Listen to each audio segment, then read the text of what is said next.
ভারত পাকিস্তান সংঘাতে কপাল খুলেছে মুস্তাফিজুর রহমানের। আইপিএলের শেষ মুহূর্তে দল পেলেন কাটার মাস্টার। বুধবার দিল্লি ক্যাপিটালস তাদের সামাজিক যোগাযোগ মাধ্যমে জানায়, অস্ট্রেলিয়ান ওপেনার জ্যাক ফ্রেজার ম্যাকগার্কের পরিবর্তে বাংলাদেশি বাঁহাতি পেসারকে নিয়েছে তারা। এই চুক্তির আর্থিক দিকটিও বেশ চমক জাগানিয়া। এক মৌসুমের জন্য মুস্তাফিজের পারিশ্রমিক নির্ধারণ করা হয়েছে ৬ কোটি রুপি। তবে প্রশ্ন উঠেছে, মাত্র ৩টি লিগ ম্যাচ বাকি থাকতে আইপিএলে ডাক পাওয়া মুস্তাফিজ কি পুরো ৬ কোটি রুপি পাবেন? এই প্রশ্নের উত্তর খুঁজলে কিছুটা হতাশই হতে পারেন ফিজ ভক্তরা। কারণ আইপিএল এর নিয়ম অনুযায়ী চুক্তির সম্পূর্ণ অর্থ কোনো বদলি খেলোয়াড় পান না।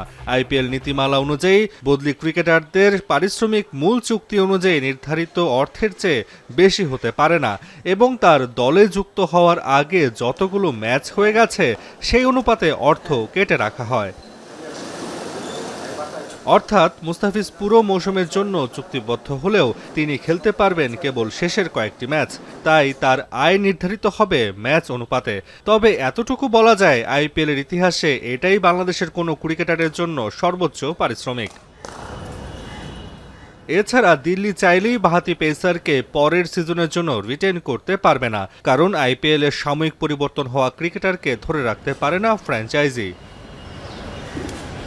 তবে শেষ পর্যন্ত মুস্তাফিজ আদৌ আইপিএল খেলতে পারবেন কিনা সেটাও এখনও নিশ্চিত নয়। বর্তমানে তিনি সংযুক্ত আরব আমিরাতের বিপক্ষে ১৭ ও ১৯ মে শারজাতে ২ ম্যাচের টি-20 সিরিজ খেলবেন। এই সিরিজ চলাকালেই দিল্লি খেলবে তাদের পরবর্তী ৩টি ম্যাচ।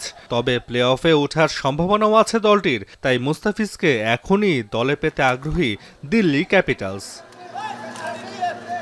তাসওয়ার নাফি, এখন।